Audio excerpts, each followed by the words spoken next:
Hey guys, welcome back to the Auto Biz, where your auto is our biz.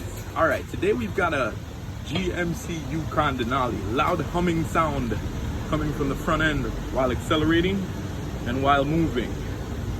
As you turn the steering wheel to one side or the other, the noise either goes away or gets worse. So what's happening? Go ahead.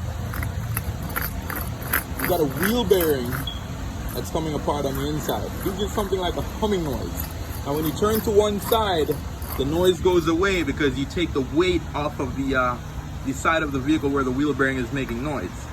And then as you go back to the other side and put pressure on the side where the wheel bearing is going bad, you get a louder hum.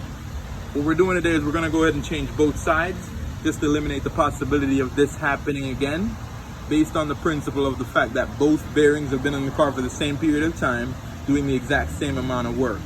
Thank you for choosing the Auto Biz, where your auto is our biz.